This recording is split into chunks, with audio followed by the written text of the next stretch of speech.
Hi folks, it's Nick here, and we're looking at the Ark of Yesod on the good old ZX Spectrum, developed by Odin Computer Graphics and published by Thor in 1985, hot on the heels of Nodes of Yesod. That was a huge success, and this game, well, it's practically identical. How could they get away with it? But there we go. Also come out on the Commodore 64. You control the astronaut Charlie Fotherington Groons. That's a name for sure. Now, basically, the monolith from Nodes of Yesod at the end was teleported into space. Now, Groons has followed it to this planet of Aratia. It's an alien planet here, if you haven't noticed. And he must finally destroy the monolith before the Aratians download the data it has collected and destroy the Earth. These aliens, they're always trying to kill us, aren't they? We've got a bit of a bad rap in this galaxy. We should move somewhere else. Well, anyway, I'm controlling here Charlie. Now, in Nodes of Yesod, he was on the lunar surface on the moon, and we went down craters. Here, you can see there's gaps and ladders. So they've changed the graphics slightly, but the game, as I said, is the same. We have to collect crystals and then penetrate the alien city via these underground caverns, which we'll now see. Yeah, and then destroy these terrible Aratians, because, yeah, there's one. It looks like a bit like an ant. I think that's a teleport there. Yes, so there is a laser we can collect from somewhere. That isn't it. I don't know what that does. There is an alien from somewhere. Not an alien, a laser. And it allows us to cut through walls to explore the caverns. Much like in the first game, Nodes of Yesod, you collected a mole that did that business for you. Graphics are slightly different, the caverns, but yeah, if you played Nodes of Yesod, you'd probably recognise this straight away. The jumping is the same, graphics practically the same. The nasties have been souped up a bit. See that alien goldfishy thing sticking its tongue out? That's different. It's a lot more refined, this. Also come out on the 128K Spectrum as well. It plays music throughout. But it's one of those ones, it turns again into an exploration game. You see I've collected no crystals so far, my timer ticking up. If we fall a distance or lose too much energy, well, we lose a life basically, of which there are 3, hooray! So, to say his full name, this chap with control, his name's Charlemagne, or Charlie for short. Nodes of Yesod also come out in 1985, so they weren't hanging around. They saw they had a hit and tried to maximise it. To my knowledge, I don't think there is a sequel to this one. I'm finding the controls rather awkward. I didn't progress too far in Nodes of Yesod, so I probably won't progress too far here either. But at least you're seeing the game. You can see it is an evolution from the first one. Graphically at least, but yeah.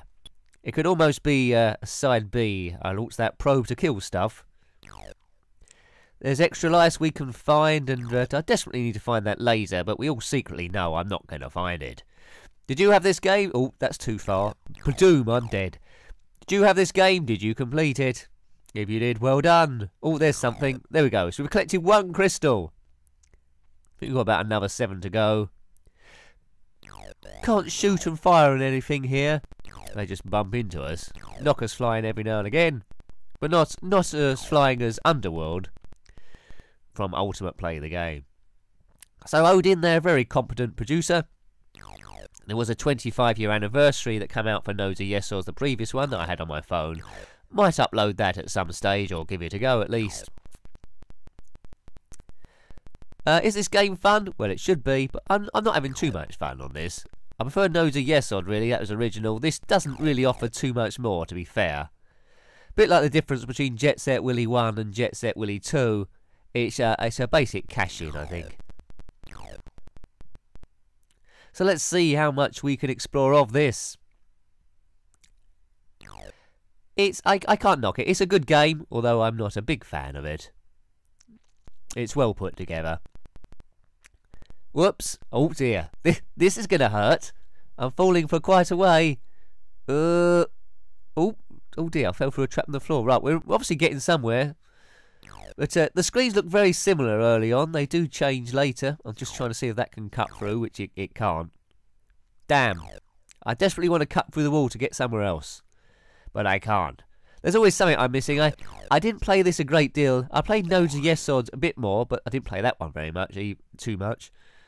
This one I've only played a handful of times, and boy, it shows again. Whoops, that weren't clever. So it's all about timing your jumps here, getting used to the distance he flies through the air. Leap of faith. Oops, missed. Is that me dead? No, No, I'm dead.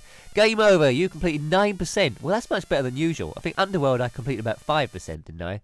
So, yeah, almost a 10th for the game, so that was good. I think we should have one more go, see what other screens I can find. So we're taking it to the Aratians. I don't know where this planet is based. Is there a planet Aratia or a system called Aratia out there? If so, comment below. Is it near Alpha Centauri? Unless we can find a way of getting infinite energy, I don't think we'll ever find any of these planets. It costs a huge amount to get stuff into space because of the weight and everything. But yeah, we need to find a clean energy. If we have found a clean energy by the time you're watching this, probably in the future by about, I don't know, a million years, 10 years, 5 years, I don't know. Comment below and say, yes, we have got infinite energy and clean energy and all that business. As I die. That was a quick death. Let's try and find something a bit different here. Oh, we've got some sort of tank thing here. But yes, the nasties are definitely much better graphics. The enemies much better graphics than Nodes of Yesod. I'll give it that. I think they had a bit more time here. Or maybe this is the game they were supposed to do first of all for Nodes of Yesod. I do know they had all the program stored on a micro drive first of all when they were developing the first one. But that crashed and they lost a lot of it. Had to meet the deadline and their finished game wasn't as good as it could have been. Although it was a huge, huge hit. So maybe this was a redress for it then. This is the game it should have been. Whoops. I mean, they both come out in the same year, to my knowledge, Nodes and this. So maybe there was a bit of something to that. Let's try and get over this red thing, whatever that may be. Whoops. Oh, this isn't going to end well. No, this isn't going to end very well at all, unless we got some gravity thing to stop us. Oh, that must be made of some sort of jelly or blancmange or something. Well, this looks a bit different. We're making progress, slowly. What's that, spring? No, let's send this probe thing. It looks like a hamburger. See that skull astronaut in the previous screen. Leap of faith. Yep, got that. Hit that. Now where? I think that was a bit silly. Yeah, that was very silly, Nicky. 6% this time, so I'm getting gradually worse. Nice music. 2 minutes 7 seconds, that's good. Yeah. That wasn't very long at all. That's shorter than it takes me to eat my lunch. Well, I hope you liked having a look at that one. That was Ark of Yesod by Odin Computers. Please remember to comment, rate and subscribe. Comment your thoughts below. Until next time then, thanks for watching and goodbye. Goodbye.